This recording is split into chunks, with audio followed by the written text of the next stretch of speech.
Ito ang ating general guidelines ng revised interim guidelines on expanded testing for COVID-19. Number 1, COVID-19 expanded testing is defined as testing all individuals who are at risk of contracting COVID-19 infection. This includes the following groups. Number 1, suspect cases, or 2, individuals with relevant history of travel and exposure or contact, whether symptomatic or asymptomatic. And number 3, healthcare workers with possible exposure, whether symptomatic or asymptomatic. Ang expanded testing ay ang pag-test po ng mga individual na malaki ang posibilidad na nahawa sila sa COVID-19. Kasama po dito ang 1, suspect cases, 2, mga tao na galing biyahe o may nakasalamuha na taong may COVID-19, may sintomas man o wala. At pangatlo, mga health workers na may posibleng exposure sa taong may COVID-19, may sintomas man siya o wala.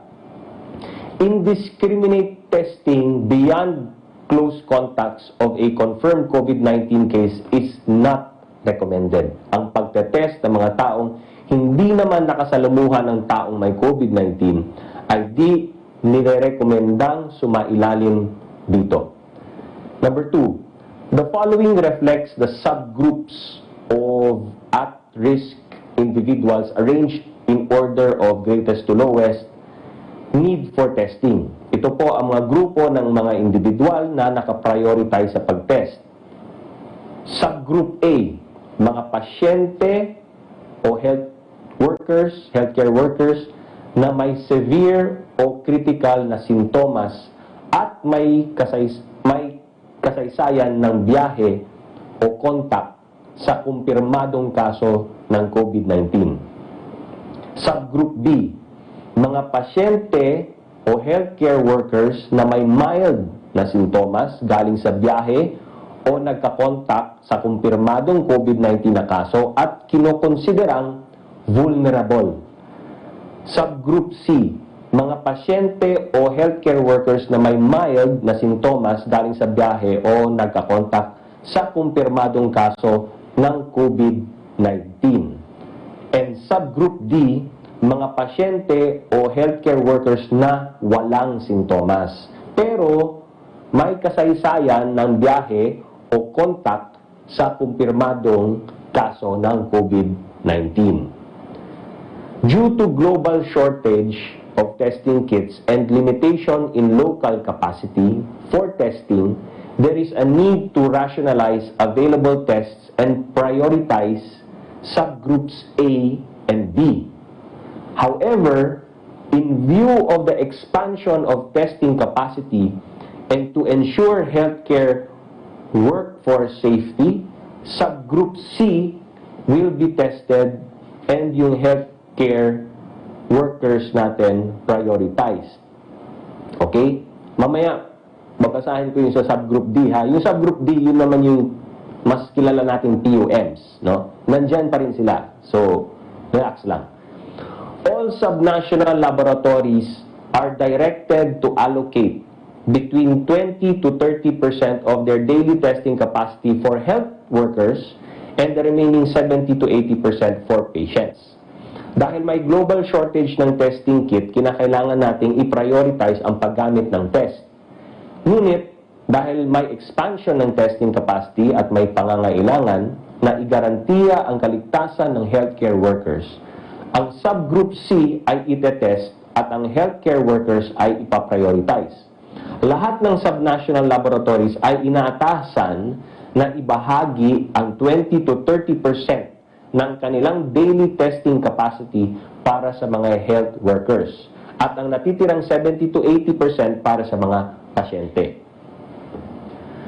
Number 6, based on current available evidence, real-time polymerase chain reaction o yung mas kilala natin na RT-PCR testing dun sa laboratory is the confirmatory test. In the Philippines, this pertains to using RT-PCR test kits that are approved by the Food and Drug Administration or FDA and validated by the Research Institute for Tropical Medicine or RITM. Number 7, rapid antibody-based test kits. Ito naman yung rapid test kits na antibody, shall not be used as stand-alone test to definitely diagnose or rule out COVID-19 because these must be used in conjunction with RT-PCR tests. Care must be exercised to not unduly consume RT-PCR test kits for the sake of confirmation. Reporting of confirmed and recovered cases shall continue to be based on RT-PCR testing in accordance with Administrative Order 2020-0013. Only rapid antibody-based test kits approved by the FDA and locally validated by the RITM or the Department of Science and Technology may be used. Batay sa ebidensya, ang RT-PCR testing na aprobado ng FDA at RITM ay ang siyang confirmatory test. Ang mga rapid antibody-based test kits ay hindi gagamitin mag-isa para makumpirma ang COVID-19 dahil kailangan itong gamitin kasama ang RT-PCR na test. Dapat mag-ingat na hindi masayang ang RT-PCR para sa pag-confirm ng mga kaso. Tanging ang mga rapid antibody-based test kits na aprobado ng FDA at RITM or DOST ang pwedeng gamitin. Itutuloy ang pag-ulat ng kumpirmadong at recovered na kaso base sa RT-PCR. Now, yung disposal. Number 10, disposal of test kits, including PPEs and other materials used in testing, shall adhere to existing guidelines on the management of healthcare wastes. Ang pag-dispose ng test kits, PPEs at iba pang materyales ay gagawin batay sa striktong panununtunan sa pagtatapon ng healthcare wastes. Number 11, expanded use of point-of-care rapid antibody-based test kits through validation and sero-epidemiological studies shall be explored for subgroup D. Ito naman yung sa PUMs, no? As testing all asymptomatic contacts of confirmed cases using RT-PCR is not recommended until there is a surplus testing capacity. Results of such validation and sero-epidemiological studies shall be submitted to DOH and to the Health Technology Assessment Council or HTAC for their review and consideration. This should inform future prospects of financing of DOH and PhilHealth since both agencies may only finance or reimburse COVID-19 test kits that have been positively recommended by the HTAC as required by RA number 11223. Ang paggamit ng point-of-care rapid antibody-based test kits sa validation at sero-epidemiological studies ay kokonsidera para sa subgroup D dahil ang pag-test ng lahat ng contact na walang sintomas na kumpirmadong kaso gamit ang RT-PCR ay hindi nirekomenda. Ang resulta ng validation at sero-epidemiological studies na ito ay ibibigay sa DOH at sa Health Technology Assessment Council or HTAC. Now, please allow me to share some of the specific guidelines of the revised interim guidelines on expanded testing for COVID-19. Letter A. The following guidelines shall apply once the FDA-approved antibody-based test kits have been validated by RITM and other designated institutions. Letter B. So ito yung para sa antibody-based test kits, ha? Only licensed medical doctors may request and administer antibody-based test kits. Okay? Mga lisensyadong doktor lamang po ang pinapayagang mag-request at gumamit ng antibody-based test. Letter C. Para sa mga healthcare workers. 1. Lahat ng healthcare workers na may sintomas ay dapat i-isolate at i-test gamit ang RT-PCR test. 2. Lahat ng healthcare workers na walang sintomas na may unprotected exposure ay dapat i-isolate at i-test gamit ang RT-PCR. Kung walang RT-PCR, pwede silang i-test gamit ang mga antibody-based test tuwing 14 na araw or 14 days at i-clear para magtrabaho kung ang IgM and IgG ay negative o kung ang IgG ay positive o kung ang RT-PCR ay negative. Letter D. Para sa mga individual na may sintomas at hindi naman healthcare worker. 1. Testing of all symptomatic patients who are close contacts of a known or probable case must be conducted by health workers equipped with PPEs, personal protective equipment. Patient must be isolated at all times. Ang pag-test ng mga close contacts ng isang known or probable na kaso ay dapat gawin ng mga healthcare workers na nakasuot ng PPE. Number 2, testing of symptomatic patients who are close contacts of a known or probable case with rapid antibody-based test kits alone is not recommended. No? If there is no available RT-PCR, validated rapid antibody-based testing that detects both IgM and IgG may be used. However, regardless of results, no? This is important. Regardless of results, patients should remain isolated for 14 days or until asymptomatic, whichever is longer. Hindi inirekomenda ang pag-test ng pasyente na close contact ng isang known o probable case gamit ang rapid antibody-based test kits lamang. Kung walang RT-PCR, maaring gamitin ang validated rapid antibody-based testing na nakakadetect ng IgM at IgG. Okay, letter E. Para sa non-healthcare workers na walang sintomas. 1. All asymptomatic non-healthcare workers who are close contacts of confirmed cases need to complete 14 days of quarantine from the date of last contact with the confirmed case either at a temporary treatment and monitoring facility or home quarantine if and only if merong solo room and toilet regardless of rapid antibody-based test results. If symptoms develop at any time, collect samples for RT-PCR testing.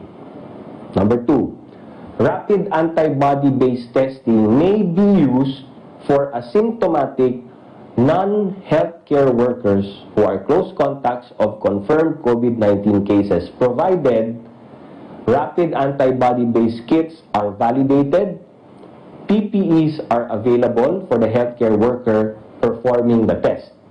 Okay. 3. For settings where resources permit and there is sufficient availability of rapid antibody-based testing kits and PPEs, testing may be done twice. Ito yung sinasabing double tap or double test, no?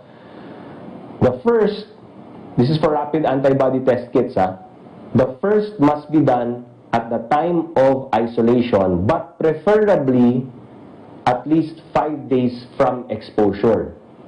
Kasi dito lumalabas yung antibodies mo based on science. And the second one, or another, on the last day of quarantine. So, yun yung 14 days. So, 5 days and 14 days. Number 4, for settings with limited availability of rapid antibody-based testing kits and PPE, testing may be done only once during, and it should be during, the 14th day from contact with a confirmed case. Okay? Pero all in all, sa lahat ng sinasabi kong ito, dapat isolated. Isolated yung PUM na yun. Okay?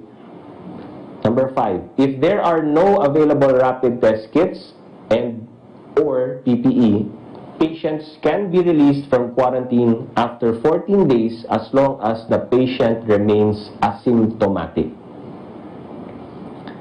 Okay, pero marami naman tayo na order na rapid test kit, so this should not be a problem. But ito, number 5, just in case lamang. Okay, letter F. Para sa ating mga kababayan na galing abroad o returning overseas Filipinos, ito naman po ang guidelines. Number 1, lahat po ng OFs or overseas Filipinos na umuwi sa Pilipinas galing sa ibang bansa na may community-based COVID-19 transmission, halos lahat naman ng bansa, meron na, no? Ay kailangan dumaan sa mandatory 14-day quarantine. Number 2, pwede pong itest ang OF gamit ang antibody test pagpasok sa quarantine facility at pagkatapos ng 14-day quarantine period para sa appropriate action sa pag-discharge. Okay? So, all OFs to ha. Wala akong sinabing OFW. Ang sinabi ko, all OFs, overseas Filipinos. Letter G, for surveillance of areas with suspected COVID-19 community-based transmission. Number 1, expanded testing in areas with suspected COVID-19 community-based transmission can be performed at the household, purok, and barangay level with a proper sampling methodology in collaboration with the Epidemiology Bureau and local health officials. Ito yung para sa surveillance, no? Ang expanded testing sa mga lugar na may suspected COVID-19 community-based transmission ay pwedeng gawin na sa level ng tahanan, purok at barangay gamit ang tamang sampling methodology sa tulong ng Epidemiology Bureau at local health officials. Number 2, dapat gamitin ang isang properly validated antibody testing kit para dito. A, pending availability of PRNT validation by RITM, all who intend to conduct their own validation studies are requested to, number 1, register their studies through COVID-19rdt@gmail.com. COVID-19rdt@gmail.com, including updates on the status of ethics approval. Number 2, use the protocol for local validation study for asymptomatic contacts provided nasa Annex C ng guidelines. And number 3, you must report the testing results. Okay. Pangatlo, testing of asymptomatic people should be performed with proper safety precautions, including hand hygiene, use of appropriate PPEs for conducting the test, respiratory hygiene, waste disposal, and patient care equipment. Dapat po maghugas ng kamay, gumamit ng PPE pag nagtetest ng mga individual kahit na walang sintomas. At dapat i-dispose po ng tama ang mga PPE at iba pang kagamitan na ginamit sa pagtetest. Lastly, all asymptomatic patients should be referred for RT-PCR testing and isolated accordingly. Lahat ng pasyenteng may sintomas ay dapat ipatest gamit ang RT-PCR at dapat ma-isolate agad. So, before wrapping up, just a few reminders for our viewers. Pinapaalala lang po ng Department of Interior and Local Government ang mga guidelines sa paggamit na ibinigay na 6.197 billion peso bayanihan grant to provinces. Sinabi sa DBM, Local Budget Circular number 126 dated April 13, 2020 na ang BGP, ito naman po yung sa provinces, no? Nauna na yung nabigay yung para sa cities and municipalities, ito naman po yung para sa provinces. Ang BGP ay gagamitin para lamang sa COVID-19 response. At ito ay subject pa rin po sa umiiral na patakaran sa procurement, budgeting, accounting, and auditing rules and regulations. Saan po pwedeng gamitin ang BGP? Pwede po itong gamitin na dagdag pondo para sa mga ospital na pinapatakbo ng provincial government. Para sa COVID-19 related expenses tulad ng pambili ng PPE, para sa equipment, reagents at kits para sa COVID-19 testing, para sa gamot at vitamina, at para sa ospital equipment at supplies, para pambili ng disinfectant, sprayers, at iba pang disinfecting supplies at misting equipment. Okay. Pwede rin gamitin itong BGP para sa pagkain, transportasyon, at accommodations ng health workers at tauhan ng ospital na pinapatakbo ng provincial government. At mga gastusin para sa construction, repair, lease at rental ng karagdagang lugar o building para sa pasyente ng COVID-19 o suspected cases. Pwede rin itong gamitin para sa training ng medical health personnel basta ito ay konektado sa COVID-19 response. The DILG also says that the BGP can cover expenses for the operation and maintenance of duly established provincial checkpoints related to COVID-19, such as provision of food, medicines, vitamins, PPEs, and disinfecting supplies for the exclusive use of provincial government employees and personnel concerned. Another reminder from the DILG pertains to a memo they recently issued to LGUs, one in which they advise LGUs to discontinue the use of limited window periods with regard to access to public and private establishments like wet markets, supermarkets, grocery stores, and pharmacies. The DILG says, and I quote, "The imposition of such restrictions further creates congestion of people who flock to these establishments at the same time and poses risk to the implementation of social distancing, scheduling and or clustering of the communities and or barangays who may be allowed to go out instead is highly encouraged." So scheduling or clustering of communities or barangays. So bale, ina-advise na po ang mga LGU na wag na po mag-impose ng maiksing window times para makapunta po ng grocery o butika ang mga constituents ninyo. Sinasabi po ng DILG na mas mainam na i-schedule o i-cluster ang mga barangay para hindi sabay-sabay lumabas ang ating mga kababayan. Mas mahabang oras ng bawat tao lumabas, rotational po ang areas na pwedeng lumabas para mas konti ang tao na nasa labas at a given time. Speaking of LGUs, I'm happy to report that according to the DILG, all LGUs in Metro Manila now have an anti-discrimination ordinance or executive order in place. May babala din ang NBI. Ang babala ng NBI ang lahat ng uri ng pananakot, diskriminasyon at pananakit sa ating mga frontliners ay may karampatang parusa. Pwede niyo pong i-report sa NBI kung ikaw man ay nakaranas o nakasaksi ng mga ito. Tumawag o mag-text sa mga sumusunod na numero para sa Globe subscribers 0996-472-3056, sa Smart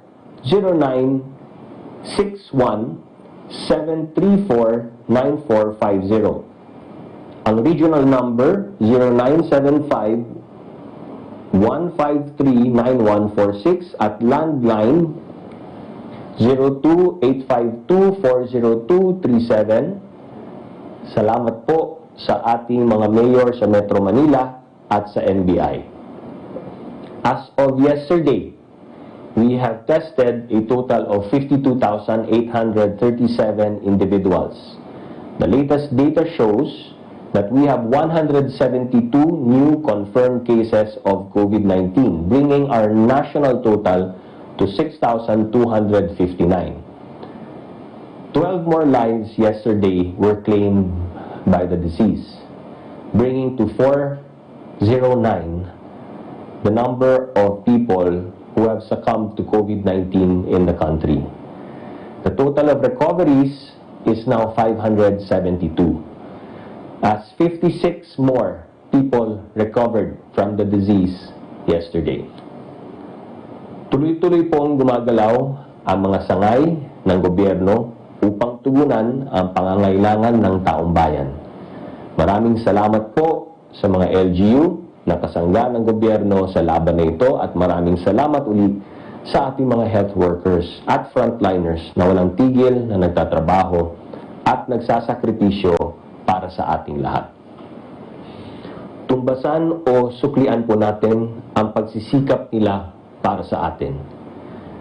Maghugas ng kamay, ugaliing gumamit ng mask kapag lumalabas ng bahay, at hanggat maaari, manatili sa ating mga tahanan. Bahay muna, buhay muna. Together, with God's grace and mercy, we can beat COVID-19. Together, we heal as one. Maraming salamat po. Sa mga katanungan sa media, parang napansin ko po na karamihan ng mga katanungan ninyo ay tungkol sa anong gagawin sa after April 30. Gaya ng sinabi ko, ongoing po ngayon din, ang IATF meeting. Umalis lang po ako sa meeting para makapagbigay ng press briefing. Pero pagkatapos po nito, again, pagpaumanhin po ninyo, hindi po ako dispensa at pasensya po sa inyo lahat, kailangan ko na po talaga bumalik sa meeting ng IATF. So sabihin ko na lang na dito sa mga katanungan ninyo, karamihan ng mga katanungan ninyo ay masasagot natin siguro within the day, and or masasagot pag nagbigay na po ng pronouncement si Pangulong Duterte. Kaya pasensya po, kailangan ko na pong bumalik sa IATF meeting, at dahil ngayon pong pag-uusapan kung anong gagawin natin, anong mga rekomendasyon ng IATF kay Pangulong Duterte para dun sa anong mangyayari after April 30. Muli, itong mga rekomendasyon namin is subject to the decision, the final decision ni Pangulong Duterte. Kaya puro recommendation lamang ito. Ultimately, si Pangulong Duterte po ang magdedesisyon. Ang hiningi ko lang po sa ating mga kababayan, anuman ang maging desisyon ng ating Pangulo, alam ninyo na ito ay base sa mga parameters na naiset na po natin, yung epidemiological curve, ang ating healthcare capacity, ang ating social factors, economic factors, at peace and order and security factors po natin. So base sa 5 parameters na to ay magdedesisyon po si Pangulo. Kaya abangan na lang po natin kung ano man yung mga desisyon niya, at hiningi ko lang din po na lahat po tayo ay sumuporta sa anuman ang may desisyon ng ating mahal na Pangulo at ng ating pamahalaan. Sa mga may-ari o gumawa ng mga material na aming ginamit sa slides kanina at sa mga nakalipas na pressers, maraming salamat po sa inyong tulong sa pagpapaintindi sa ating mga kababayan sa kung ano man ang pinapahayag natin ngayon. Sa ating mga kababayan, maraming salamat po sa inyong pakikipagtulungan, sa inyong pamahalaan. Kayo ang first line of defense sa gyerang ito. Bahay muna, buhay muna. Huwag po kayong maniwala at magpakalat ng mga impormasyon kung ito ay hindi beripikado na mula sa mga ahensya ng gobyerno. Marami naman pong kumakalat dyan. May mga audio, video at kung ano-ano pa. Huwag na po. Huwag nyo na pong patulan yan. May katumbas pong parusa ang mga gumagawa nito.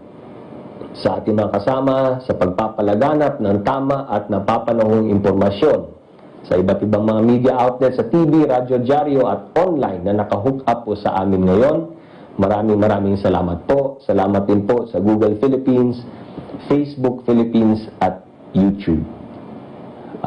Muli, abangan na lang po natin kung ano magiging latest developments. So, paalam na po. Babalik na po ako sa IATF meeting po namin. At abangan na lang po natin kung ano yung maging kinalabasan nitong lahat ng ito. Kaya magandang umaga po muli. God bless, amping kanunay, padayon sa inyong pag-ampo, maing buntag sa tanan.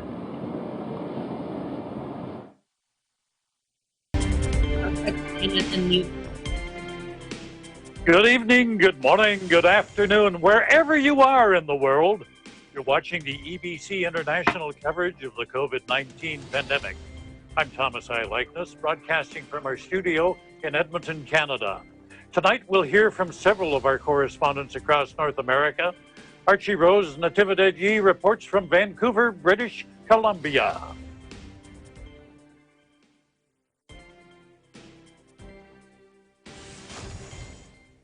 In the island paradise of Hawaii, EBC News correspondent Alfred Asenas. Honolulu Mayor sends a message to the class of 2020 as high schools are preparing for alternative celebrations this year.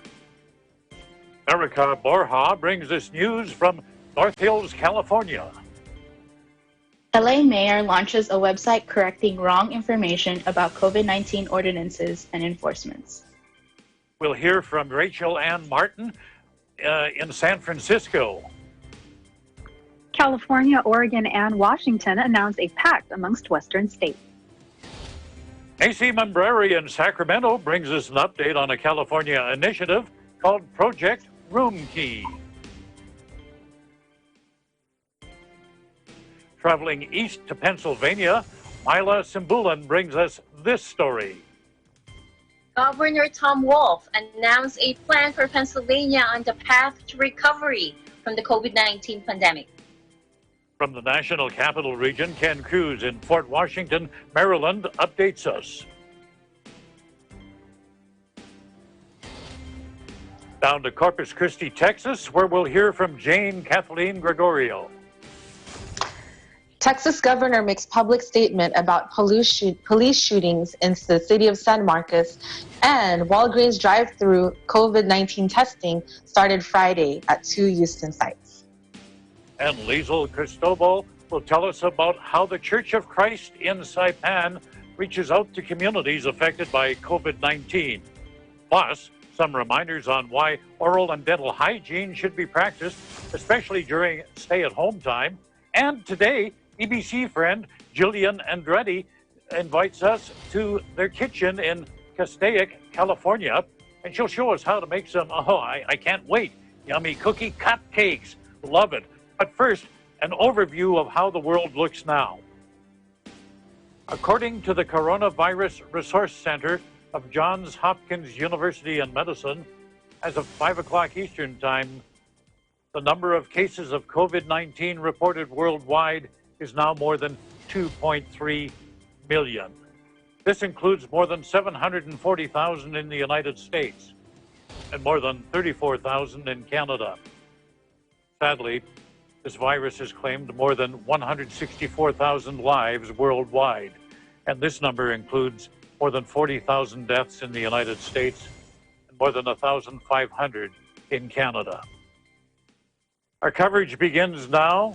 We go to Vancouver, where we'll hear about new ticketing measures that will be enforced to avoid price gouging and the reselling of medical supplies and other essential goods during the pandemic. We hear now from Archie Rose Natividad-Yi. Thank you, Thomas. As part of the Emergency Program Act, the Minister of Public Safety, Mike Farnworth, has stated that police and other law enforcement officers now have the ability to issue $2,000 violation tickets for price gouging and reselling of medical supplies and essential goods during the COVID-19 pandemic.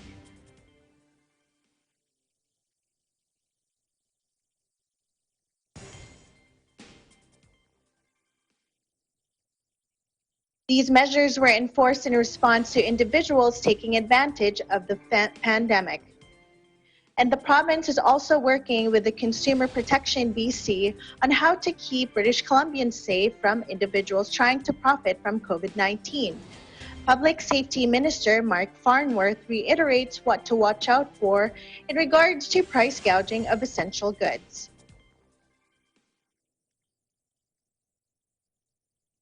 In Vancouver, Archie Rose Natividad-Yi, Eagle News. We live in interesting times. Thank you for the report, Archie Rose. We'll now go to Honolulu, where we hear that Mayor Kirk Caldwell has a message to the class of 2020. He's telling them to remember to share their COVID-19 experiences to the younger generations. More on that from Eagle News correspondent Alfred Asenas. Aloha, Thomas. So we're going to share this message by Mayor Kirk Caldwell that he sent out through social media late last week. And if we can go ahead, play that message that he delivered, please.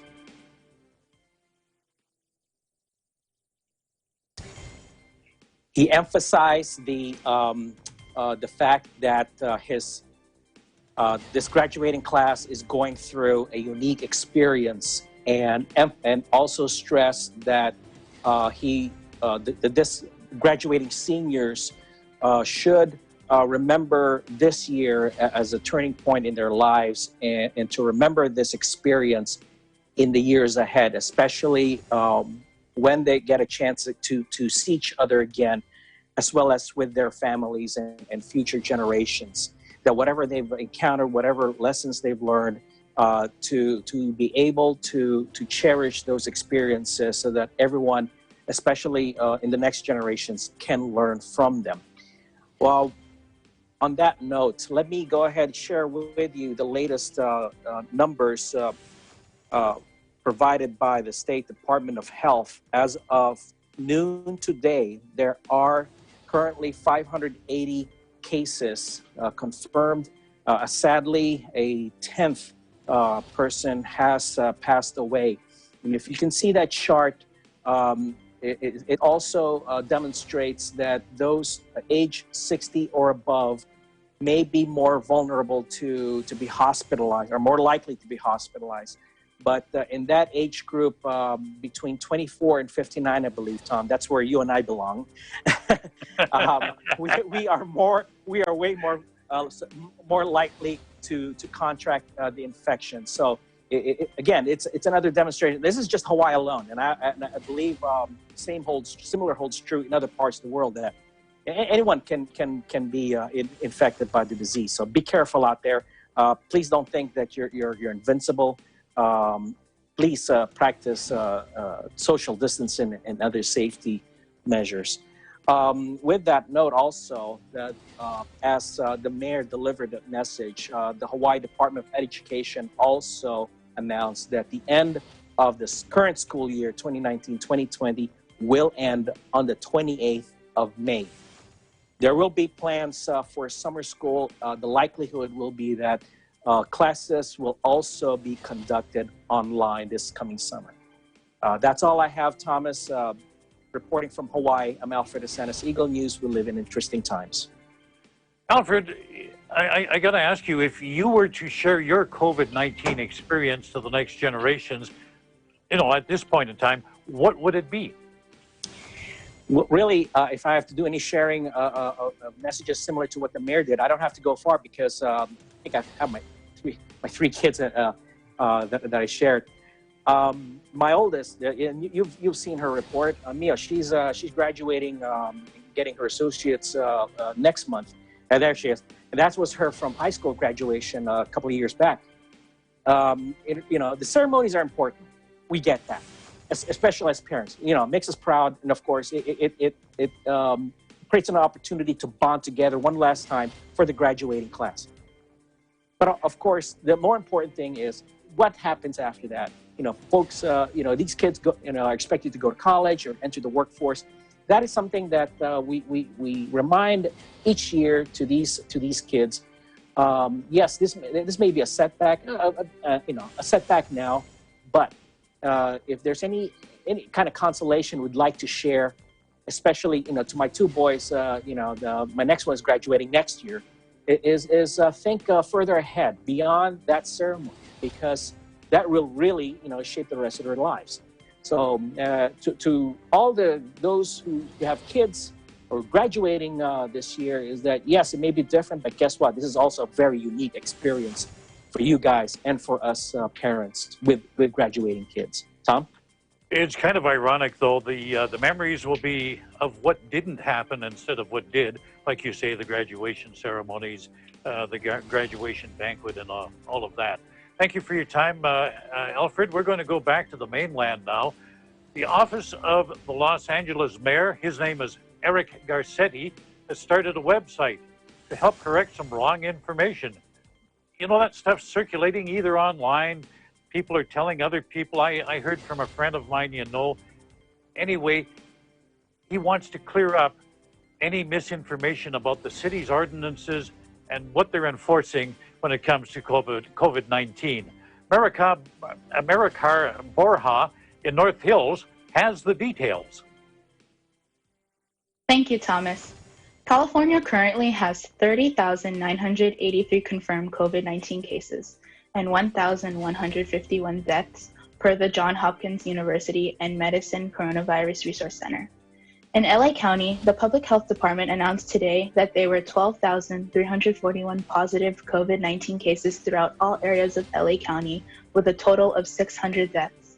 With these numbers, Barbara Ferrer, the county's Director of Public Health, stated that though there are promising signs that our collective efforts to stop the spread of COVID-19 are working, we are sad to report today that more Angelenos have lost their lives to COVID-19. Their loved ones are in our hearts as they mourn. Last week, the office of LA Mayor Eric Garcetti started a website to help correct some of the wrong info and clear up rumors that have been circulating either online or by word of mouth regarding the city's ordinances and enforcements on COVID-19. Only one of 19 myths listed on this website was labeled as not necessarily true or false, while the remaining 18 were flat out rejected, with supporting explanations, of course. The topics that some residents have been inquiring about and that are addressed on the site deal with enforcement of the Safer at Home order, health issues, and supplies. One of the first questions that caught our eye was the concern that law enforcement would arrest people for simply being outside. But the reminder from the mayor's office is that while Angelenos are obliged to stay inside, essential activities like going grocery shopping, picking up medication at the pharmacy, or even taking a walk to maintain fitness levels are completely fine. Just remember to follow the physical distancing rules and to wear a face mask when visiting stores and other businesses. Another rumor is that LA police officers can question people using public transportation, require proof that their travel is essential, or give them a citation for not wearing a face covering. Once again, this myth is false. Demanding individuals to explain the reason they're traveling or ejecting them from public transportation stations is not an enforceable action. However, residents are still being urged to limit their travel because making unnecessary trips only increases the chances of spreading the coronavirus. So what happens if someone isn't wearing a face mask? The conclusion of some is that they'll get fined or issued a citation. But once again, that assumption is false. Something to keep in mind, essential businesses may lawfully refuse to serve or sell to customers who aren't wearing face coverings. So if you absolutely must be outside, wearing a face mask not only helps keep others safe from possible contamination, but it will also ensure that your local grocery store won't deny you from buying milk for your morning cereal. And speaking of consumables, there's a rumor that LA is going to run out of food. This idea has sparked hoarding and panic buying of items like rice, meat, and pasta. But the myth that there's a supply shortage just isn't true. Stores are restocking their aisles all the time, and delivery trucks no longer have night curfews, which means even more goods are reaching shelves more often. Residents should buy what they regularly would in normal quantities. For a complete list of the busted COVID-19 myths, you can head on over to https://corona-virus.la/covid-19-myths. After reading the facts, LA residents can better understand the true conditions of their city and put to rest any unwarranted fears or unsubstantiated speculations. In North Hills, California, Maricar Borja, Eagle News. We live in interesting times. Maricar, you talked about people piling their shopping carts high with more stuff than they really need. Has that calmed down at all when it comes to panic buying? Grocery stores and warehouse stores are more actively controlling how many people can go into a store at any one time, or even into certain sections of the store. It's more common to see signs that limit items typically to only one per family. And employees are also watching more closely to make sure that shoppers and buyers abide by those rules and regulations. Stay safe, Maricar. California Governor Gavin Newsom, Oregon Governor Kate Brown, and Washington Governor Jay Inslee have announced an agreement on a shared vision for reopening their economies and controlling COVID-19 into the future. Rachel Ann Martin in South San Francisco has that story. Thanks, Thomas. On April 13th, California Governor Gavin Newsom, along with the governors from Oregon and Washington, announced that they would all be joining together in a pact. The statement reads, "COVID-19 has preyed upon our interconnectedness. In the coming weeks, the West Coast will flip the script on COVID-19, with our states acting in close coordination and collaboration to ensure the virus can never spread wildly in our communities. We are announcing that California, Oregon, and Washington have agreed to work together on a shared approach for reopening our economies, one that identifies clear indicators for communities to restart public life and business. While each state is building a state-specific plan, our states have agreed to the following principles as we build out a West Coast framework. One of the points being our residents' health comes first, the second being health outcomes and science, not politics, will guide these decisions. And lastly, our states will only be effective by working together." Part of the plan moving forward in the Bay Area was another ordinance announced by San Francisco Mayor London Breed. She posted some of the details on her Twitter, stating, "Starting today, people in San Francisco are required to wear face coverings at essential businesses, in public facilities, on transit, and while performing essential work. This is not a replacement for staying home and physical distancing, but it is an important step for safety." While announced on April 17th, it will go into effect beginning Wednesday, April 22, across all counties in the San Francisco Bay Area. One thing worth noting is the N95 mask is not being required, but homemade face masks of any type are all viable options. The important thing with the face mask is that it covers your nose and your mouth. So let's always remember to take care of ourselves and don't let this news create fear in us. Other news outlets here in the Bay Area are reporting an overnight increase of COVID-19 cases, which is expected. As testing continues, there will be a daily increase as results come back in. Until everyone is tested, we won't actually know how many cases there are, and all we can do for now is protect ourselves and protect our families. In South San Francisco, California, I'm Rachel Ann Martin, Eagle News. We live in interesting times. Back to you, Thomas. Rachel Ann, I have to ask you, in your observation, How does the public seem to be responding so far? Are they cooperating? Yes, I'd have to say that people have been wearing masks more often, especially in the populated establishments or essential businesses. So it's been nice to see people abiding by that. I've been seeing a lot of homemade masks and face coverings. Do-it-yourself projects are really popular right now due to the low supply of actual face masks in stores. I've been seeing a lot of people walking outside, and generally, if there's not a whole lot of people, you see people on the sidewalks taking walks, staying active. There's just not a whole lot of activity yet, but we'll see how things change in the next few days. Sounds like there isn't a big movement there to ease the restrictions right away anyway. Yes. More news from the California governor. Governor Newsom is updating the progress of the state of this initiative. It's called Project Room Key. Macy Mambrere in Sacramento has the details. Thank you. Now, currently, California has the highest case of homelessness than any state in the country, with about 108,000 people living on the streets. In response to this, Governor Newsom launched Project Room Key, designed to help protect individuals experiencing homelessness from contracting and spreading COVID-19 by securing them safe isolation rooms. Here's a clip of the press conference held with Governor Newsom.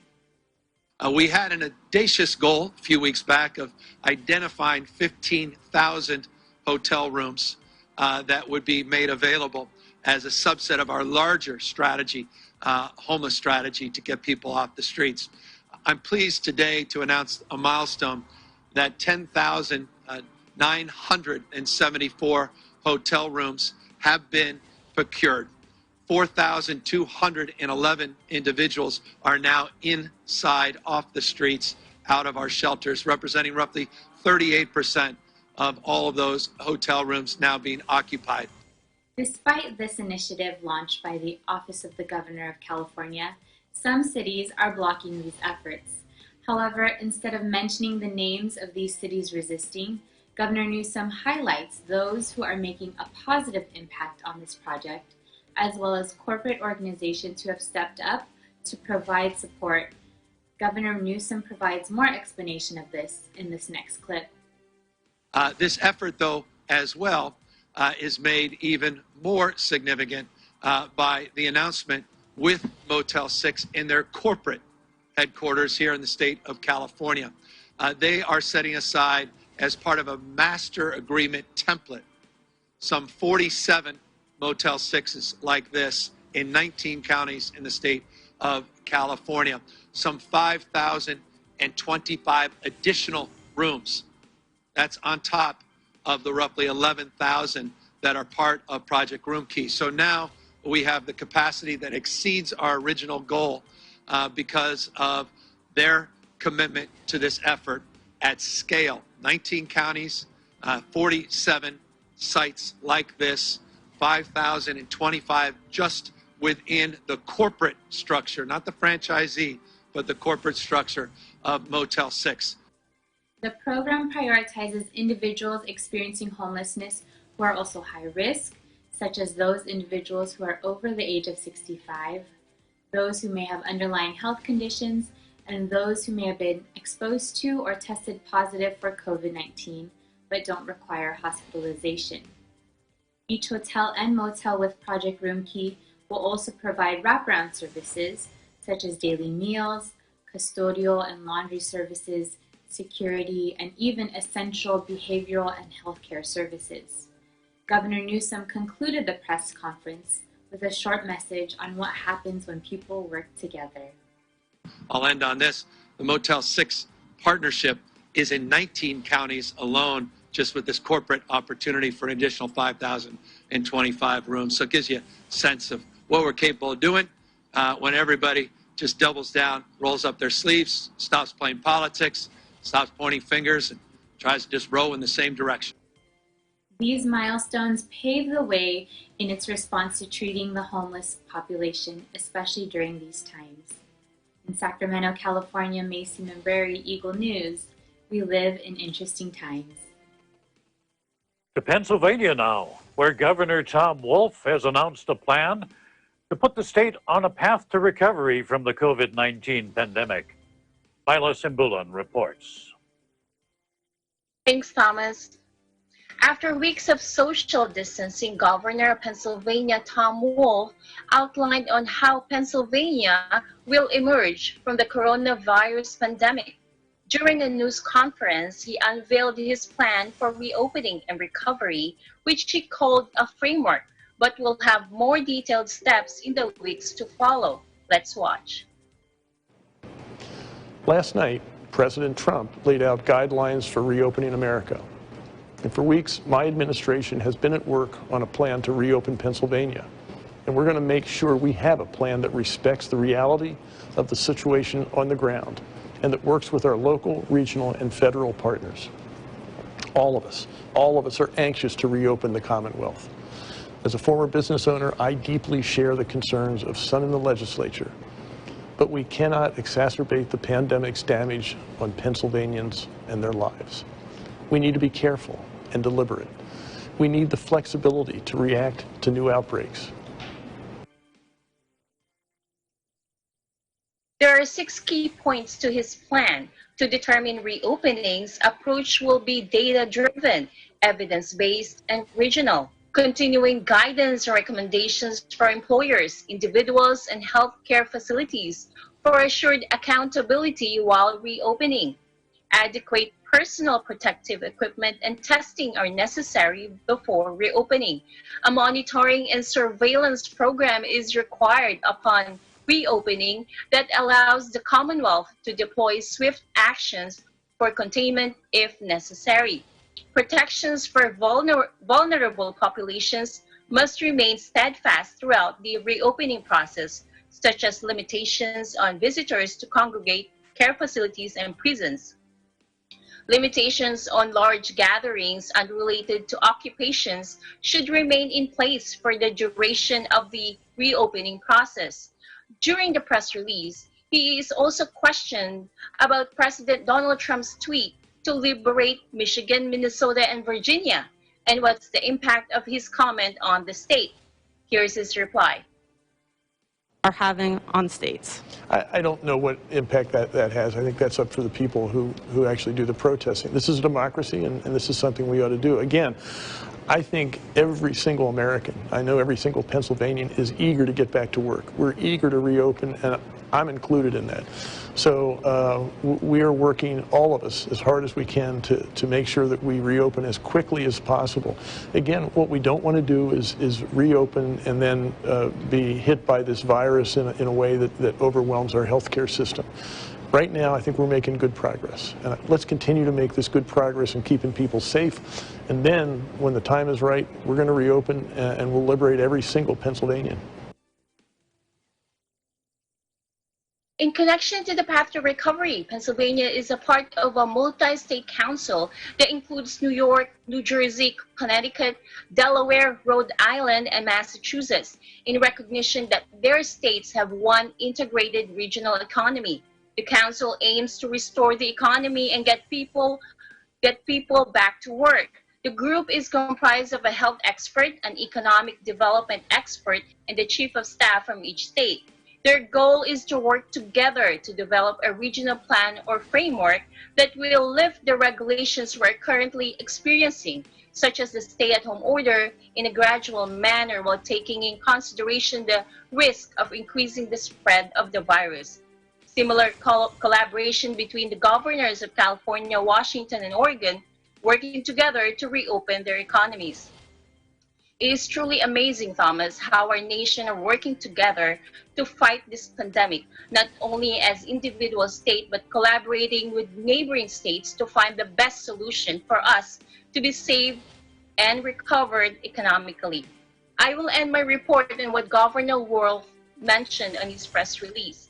We cured polio, we armed our nation for world wars, we mined, we built, we sacrificed. Let's be that example again. Let's stay home, stay safe, and then let's lead, let's build, and let's change the world around us.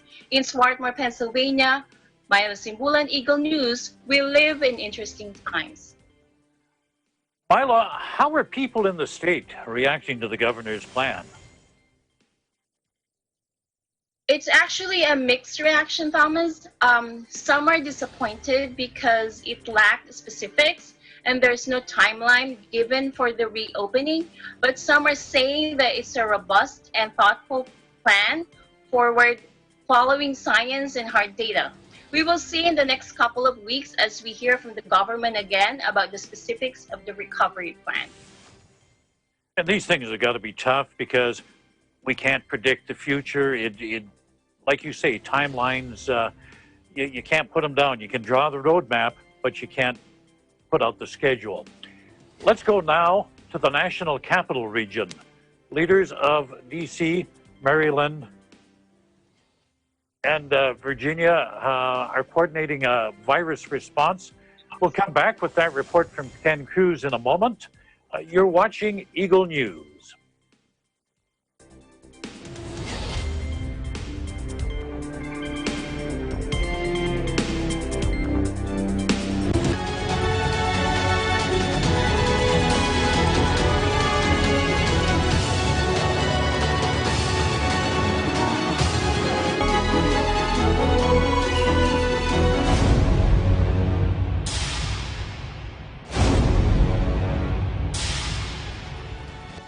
This program is presented by SMC Infrastructure, building a better world. Co-presented by Canrib Corporation, your ventilation and air conditioning specialist. Vita Herbs Philippines Green Coffee, masarap, mabango, at healthy pa. Kubert Industries Incorporated, Trading and Services, the cooling expert. In participation with Rain or Shine Elastomeric Waterproofing Paint, color for protection for your home. Matimco. Matimco is wood. Wood is Matimco.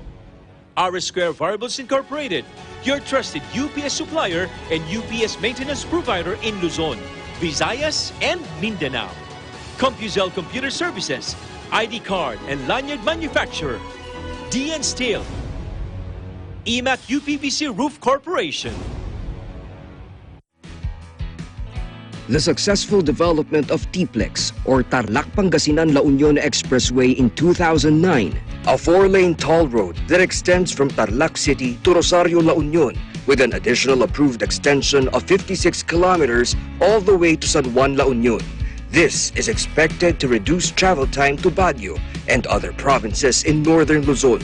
Realizing the vision of creating a better world for Filipinos fueled the team's focus.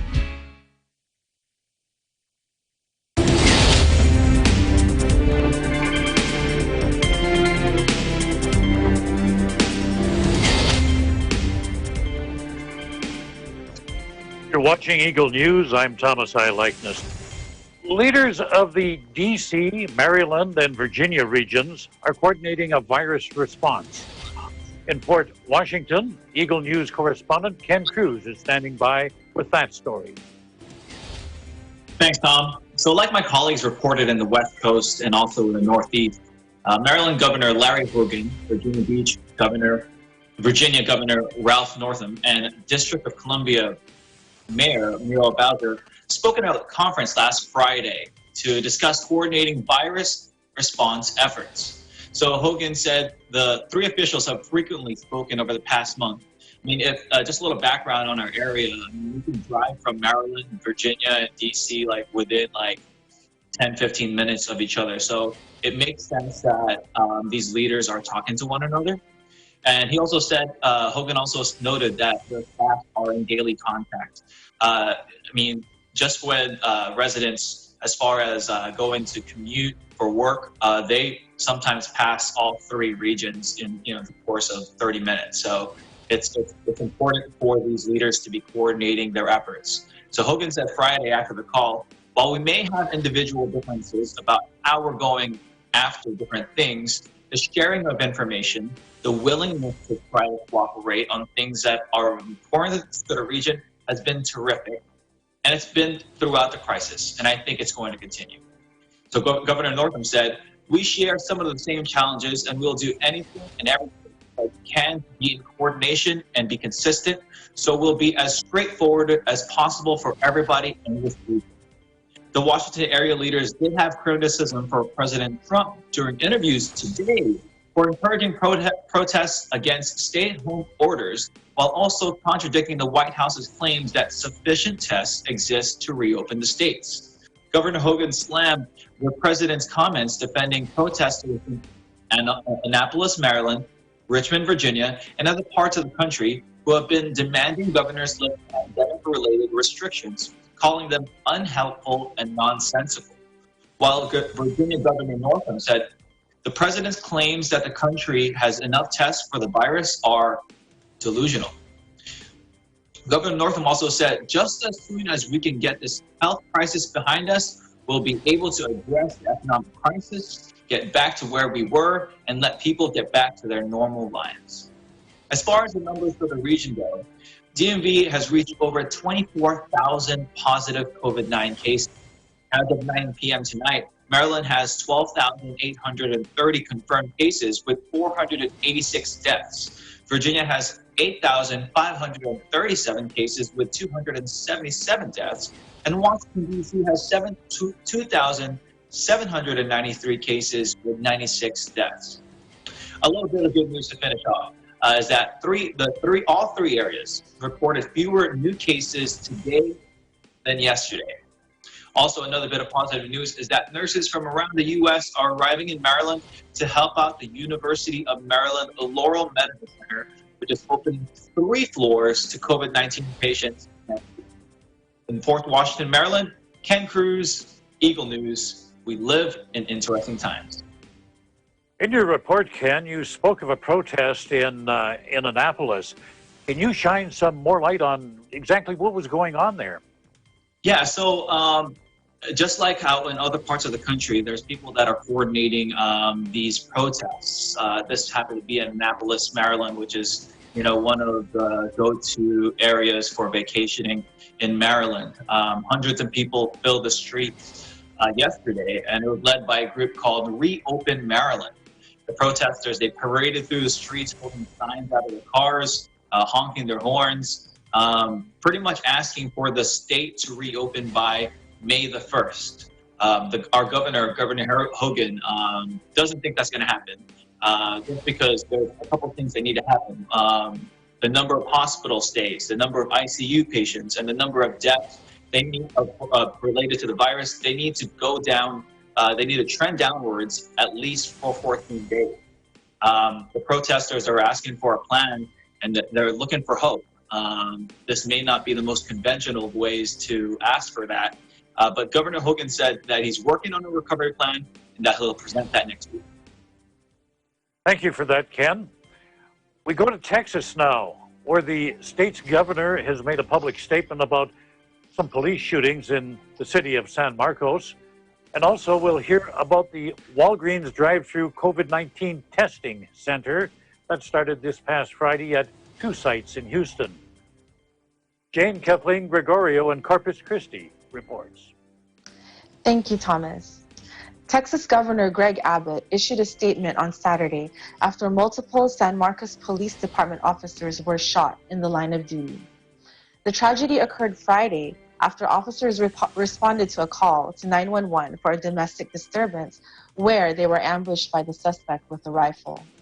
Officer Justin Putnam was fatally shot, and 2 others, Officers Franco Stewart and Justin Mueller, were wounded before the suspect took his own life.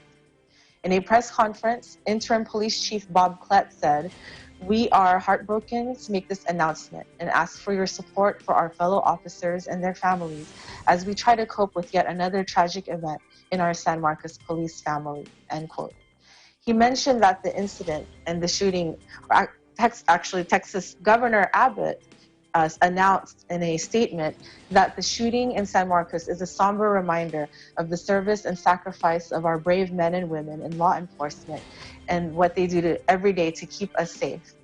He stated, "I am grateful for the swift action of San Marcos Police Department in containing the threat and minimizing the loss of life." In Harris County, Judge Lina Hidalgo, together with Governor Abbott, announced the opening of 2 new COVID-19 drive-through testing sites on Friday. In partnership with Walgreens, these sites will have the capacity to conduct 200 tests per day at each location. The tests are by appointment, Individuals will first need to complete a digital health assessment for eligibility with criteria established by the CDC. According to Walgreens, testing will be available at no cost to eligible persons who fit the CDC criteria. All drive-through tests will be outside, and patients are asked to stay inside their vehicles. Patients will receive results within 24 hours of testing. To date, Walgreens has activated 9 other COVID-19 testing sites in the following locations: Tucson and El Mirage, Arizona; Bolingbrook, Chicago, and Springfield, Illinois; Harvey, Louisiana; Detroit, Michigan, in addition to the locations in Texas, Houston, and Pasadena. On Friday, Governor Abbott named a statewide strike force devoted to getting the economy up and running. The task force will be chaired by Austin banker James Huffines and staffed to be led by veteran lobbyist Mike Toomey. The group will oversee a phased reopening beginning this Friday, with more announcements on April 27th and sometime in May. The governor issued 3 new executive orders to start the reopening of Texas while revisiting hospital capacity and maintaining social distancing guidelines. Under these orders, certain activities, services that pose minimal to no threat of spreading COVID-19 are allowed to reopen using a retail-to-go model. Also, certain restrictions on surgeries have been loosened, and schools will remain closed for the remainder of the 2019-2020 academic year. Governor Abbott quoted, "Because of the efforts by everyone to slow the spread, we're now beginning to see glimmers that the worst of COVID-19 may soon be behind us," end quote. He also noted that the number of infections is beginning to level off, and the death toll, while tragic, has not come close to the early dire predictions. He stated, "We have demonstrated that we can corral the coronavirus," Abbott stated. From Corpus Christi, Texas, I'm Jane Kathleen Gregorio, Eagle News. We live in interesting times. Okay, I got to ask you this, Jane Kathleen. Once the shelter-in-place restrictions are eased, what's one of the first things you're going to do? Oh, Thomas, well, I'm glad you asked. One of the first things I need to do is to go get a haircut and go to the salon. But and maybe revisit the mall. But you know, my favorite thing that I love doing with my friends was enjoying lunch or coffee at some of our favorite cafes. And Corpus Christi was just starting to have a nice opening or resurgence of unique eclectic coffee shops, and one of my favorite happens to be a French coffee shop and bakery that had delicious desserts and a beautiful mural of the lavender fields of Provence, France. And in fact, I had gone over there the other day, practicing social distance, of course, to see if they were still open. And I actually met up with the owner, Michelle, and before, they used to draw customers because of their ambiance and that great feeling, their decoration, that the nice cafe French setting. But of course, now that people can only order curbside or takeout, they had to completely adjust their business strategy. And so here is Michelle herself talking to me, telling me about the updates of what they had to do to adapt to the social distancing. Let's check it out. Hey guys, my name is Michelle. I'm the owner of Bien Mérité. I just wanted to let you know that we are still open for the time being. We still have tons of sweet treats, all sorts of cakes and croissants, and we are crazy about cleaning. We're constantly cleaning. So we are cleaning everything that we touch, every doorknob. So just feel rest assured that it's a safe place for you to come in and grab some sweet treats for you to take home for your family. And we have lots of orders that you can go on our Facebook. So you can order whole loaves, whole cakes, whole tarts, all that kind of stuff for your whole family. Thanks for stopping by. So I'm glad to see that they're still open. If I was in Corpus Christi, I think I'd be a regular there. Thank you for that report. Thank you. And can't wait to be free again. Yes. Because of the economic impact of COVID-19 around the world, the Iglesia Ni Cristo, or Church of Christ in the West Pacific region, while still complying with social distancing and other safety measures, reached out to various communities. Liesl Cristobal with that story.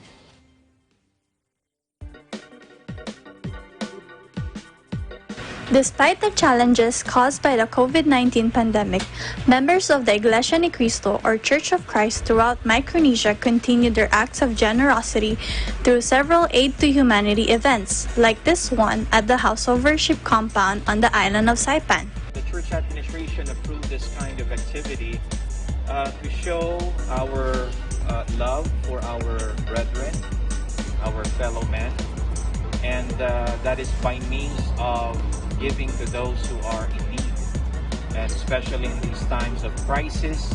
Church members provided relief goods for those who are struggling to make ends meet during this crisis. Non-perishable items included canned food, coffee, bags of rice, cases of bottled water, butane gas, noodles, and soap. Well, the advantage of being members of the Church of Christ, most especially during these times that we are facing this global pandemic, is that in the Church of Christ there is much unity, love, which is shown actually in what we have just done by means of this aid to humanity. Meanwhile, on the U.S. territory of Guam, Governor Lou Leon Guerrero publicly recognized the global church as a hero during these difficult times, as well as a role model in upholding public health and safety.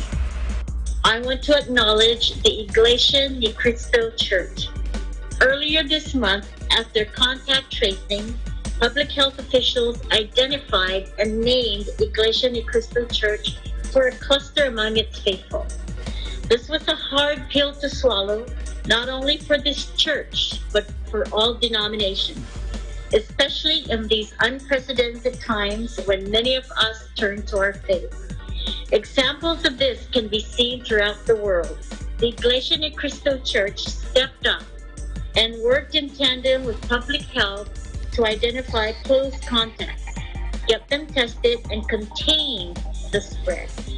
The Iglesia Ni Cristo continues to adhere to our social distancing guidelines by migrating services online and distributing educational materials to their members to keep them home. For now, until we can return to places of worship.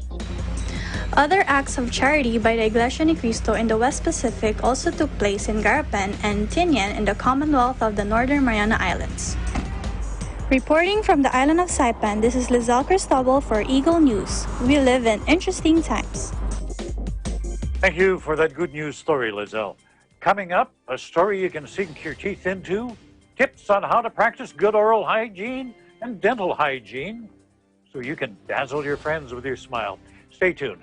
This is Eagle News.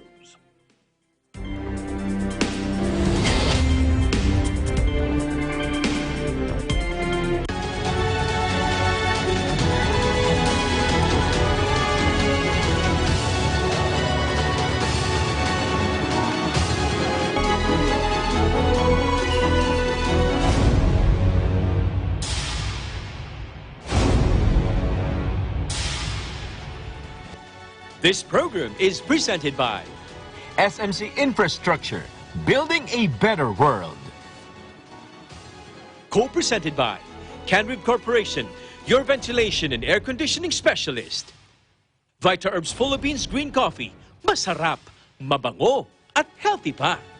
Kubert Industries Incorporated, Trading and Services, the cooling expert. In participation with Rain or Shine Elastomeric Waterproofing Paint, color for protection for your home. Matimco. Matimco is wood. Wood is Matimco. R Square Variables Incorporated, your trusted UPS supplier and UPS maintenance provider in Luzon, Visayas, and Mindanao. CompuZell Computer Services, ID card and lanyard manufacturer. DN Steel. EMAT UPVC Roof Corporation. Star Tollway is a 41.9-kilometer highway that stretches out from Santo Tomas, Batangas, all the way to Batangas City. An important component of the company's portfolio, the NAIA Expressway project is a 5.4-kilometer elevated expressway that connects the Skyway system to NAIA Airport terminals and the entertainment city. SMC Infrastructure's ventures also include other projects aside from the toll road business.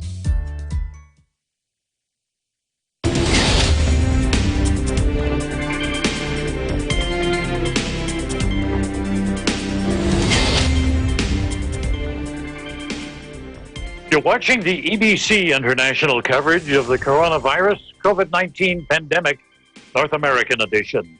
I'm Thomas I. Likeness, broadcasting from Edmonton, Alberta, Canada. Oral health is essential to our well-being and general health.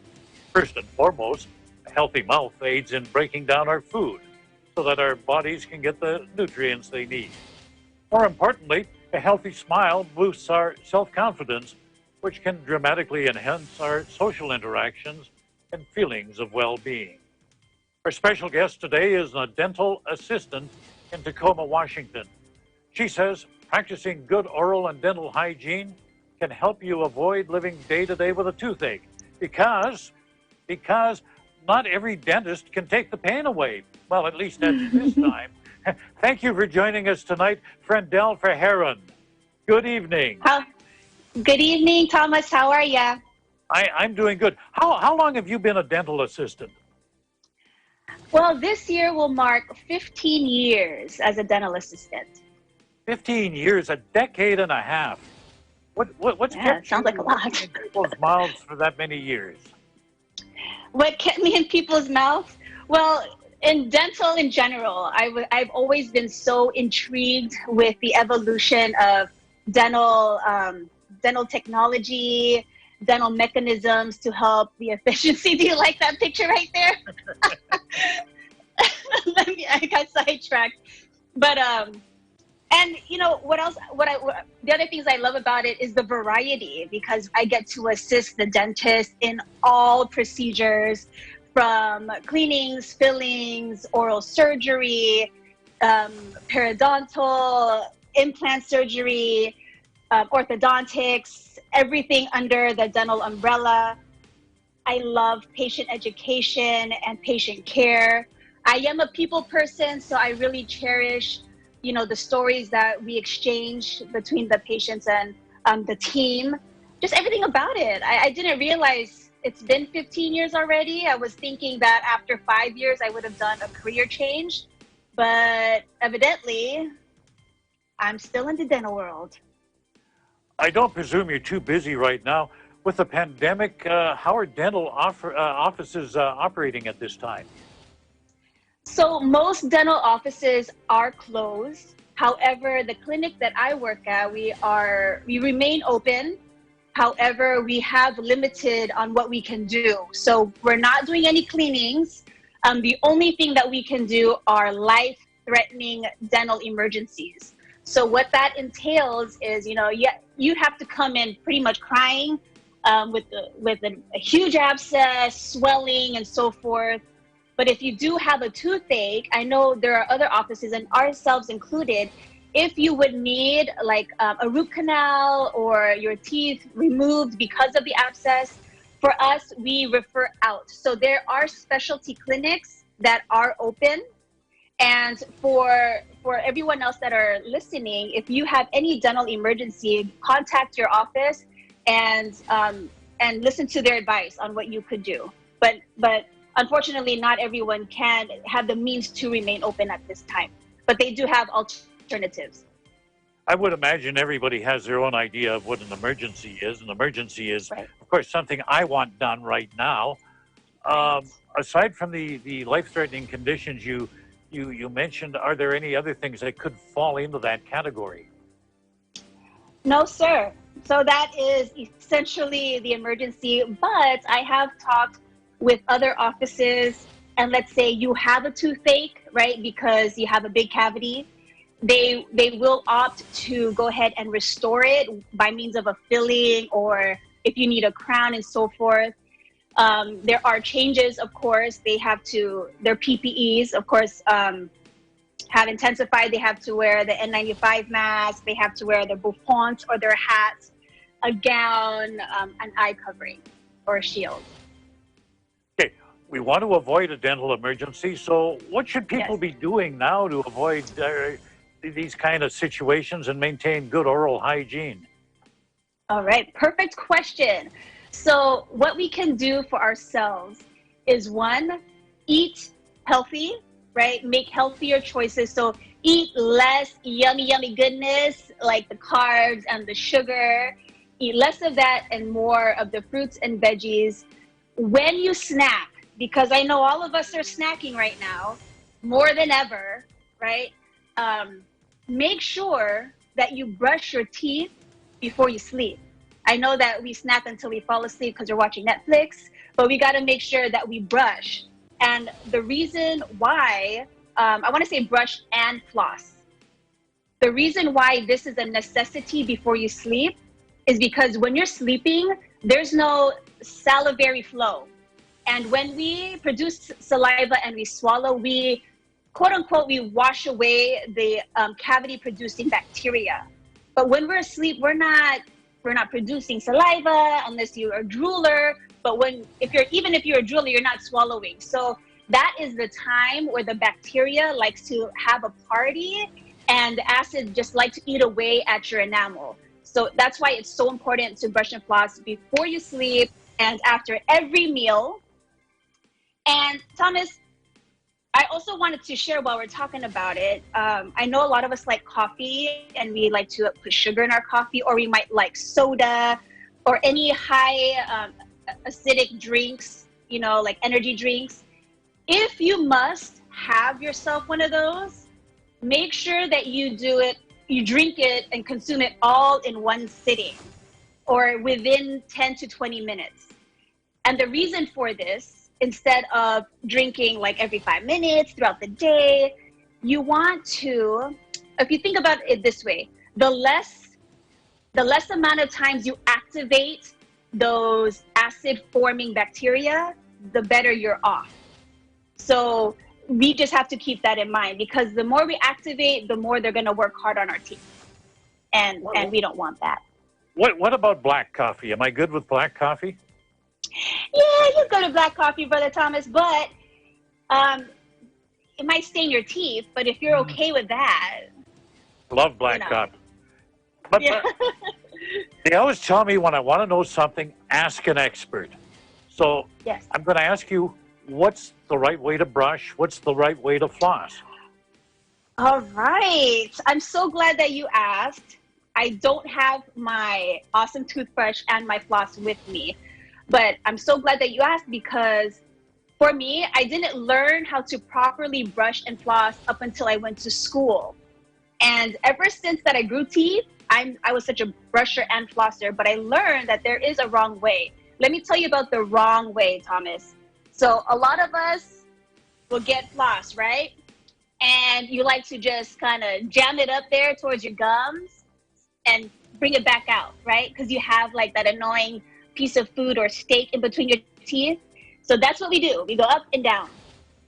But the proper way is you bring the floss up gently, and then you fold the floss over to one side, and then you gently move and hug the tooth on both sides where the floss goes underneath your gum. The reason why you need to go underneath your gum is because all that bacteria and the plaque that we build up from what we consume gets swept underneath there. And the only way to remove that is with regular good old string floss. And so that's how you properly floss your teeth. As far as brushing, you don't just grab your toothbrush and go, like, that's not what we do.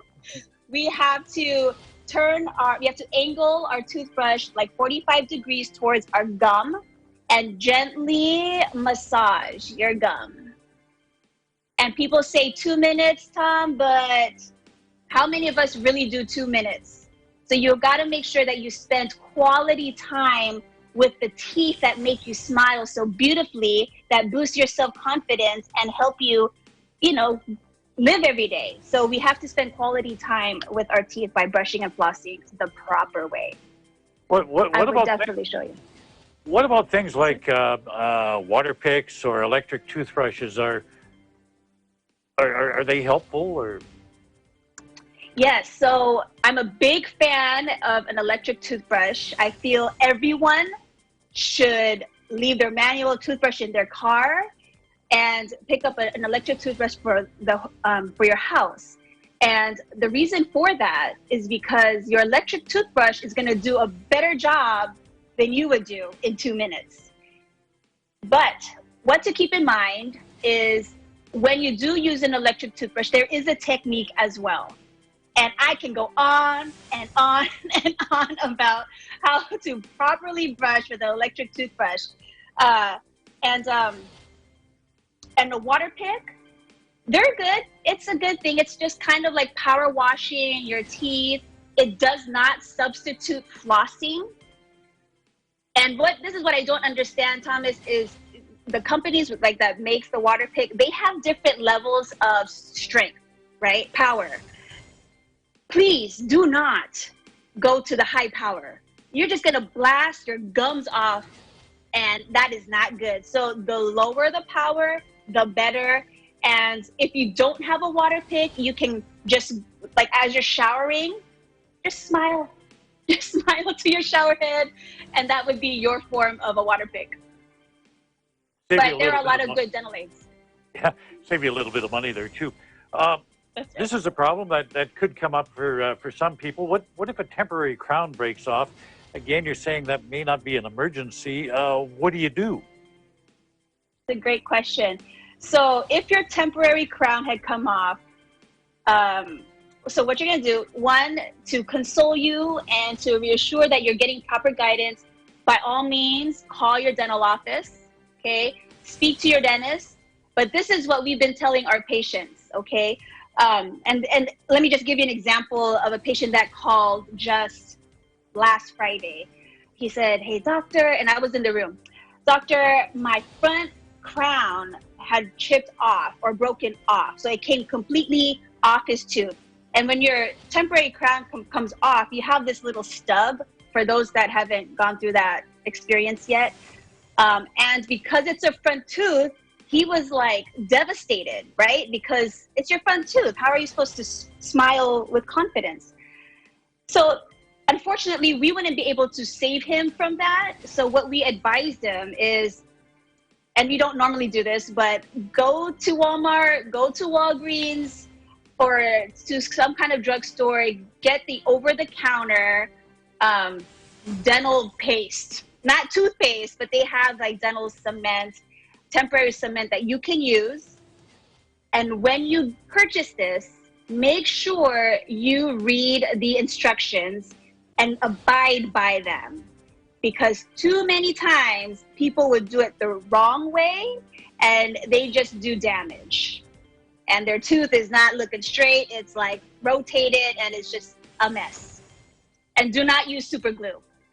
Do not use super glue. I thank you for the time you've given us, friend Del. We've got to move on and yes, our toothbrush handy, because we're going to get a recipe for cookie cupcakes coming up right after this. You're watching Eagle News.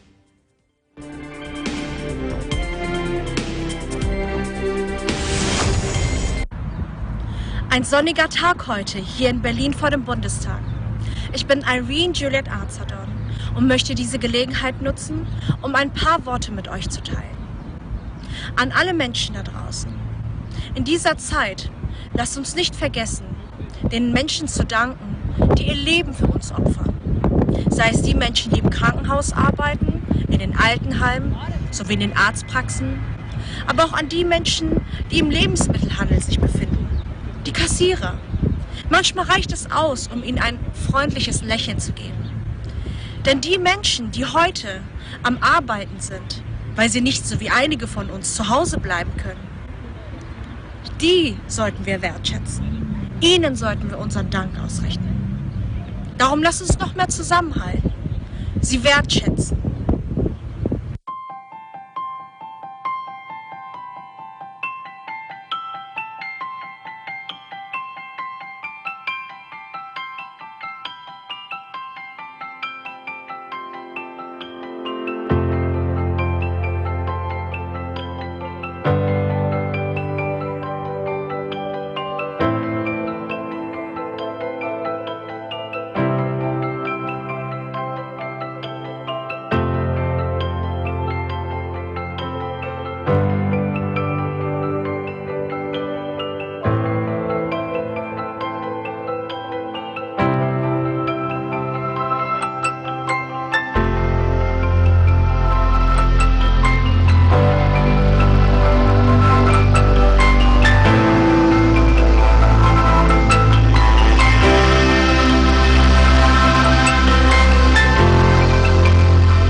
You're watching the EBC International coverage of the COVID-19 pandemic, North American edition. I'm Thomas I. Likeness in Edmonton, Canada. Well, now that we know how to take good care of our teeth and keep that brush handy right now, because we're going to take the time to learn something new. We're going to head over to Castaic, California, where our EBC friend Jill Andretti takes us to their kitchen. And what's she going to do? She's going to make us some cookie cupcakes. I can't wait. Today, I'll be making chocolate cupcakes. For your dry ingredients, you'll need 3/4 cup all-purpose flour, 1/2 cup of cocoa powder, 3/4 teaspoon of baking powder, 1/2 teaspoon baking soda, and 1/4 teaspoon of salt. For your wet ingredients, you need 2 teaspoons vanilla extract, 1/2 cup granulated sugar, 1/2 cup packed brown sugar, 2 large eggs, 1/3 cup vegetable oil, and 1/2 cup of buttermilk. To start, preheat your oven to 350 degrees Fahrenheit and line a cupcake tray with cupcake liners.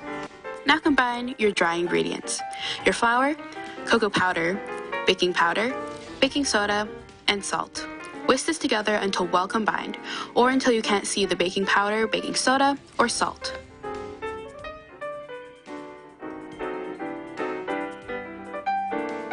In a separate bowl, combine your wet ingredients: your white and brown sugar, oil, eggs, and vanilla extract. This does not include your buttermilk because your buttermilk will be added separately from the wet ingredients into the dry ingredients.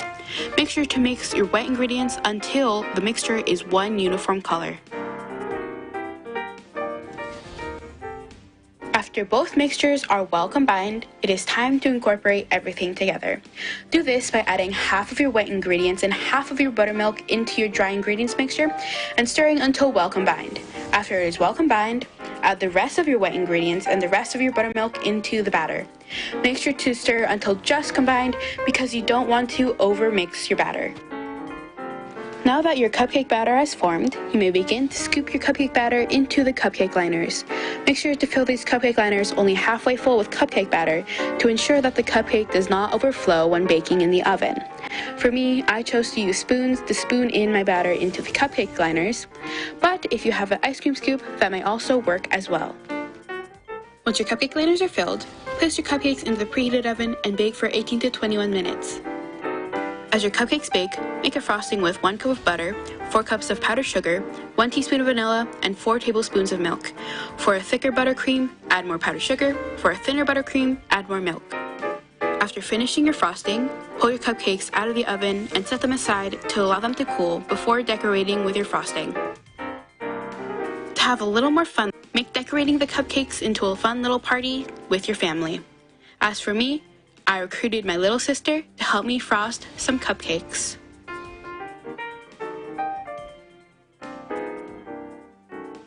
Reporting from Santa Clarita, California, Jillian Andrade, Eagle News. We live in interesting times. Jillian, I'm hungry already. Few reminders before we end today. Wash your hands often with soap and water. Cover your mouth and nose if sneezing or coughing. Avoid touching your eyes, nose, and mouth. Avoid contact with sick people. And if you are sick, stay home and call your healthcare provider. Practice social distancing. Keep distance between yourself and others, and avoid crowds. Or a protective face covering when you're out in public. We stand together with kindness and support for each other to build stronger communities. Let's continue to thank our frontline and essential workers with a round of applause. We appreciate you. For all of you out there listening, take care of yourself, take care of others. Stay home, stay safe, and stay tuned to Eagle News for accurate and balanced coverage of the COVID-19 pandemic. In Edmonton, Canada, Thomas I. Likeness, Eagle News. We live in interesting times.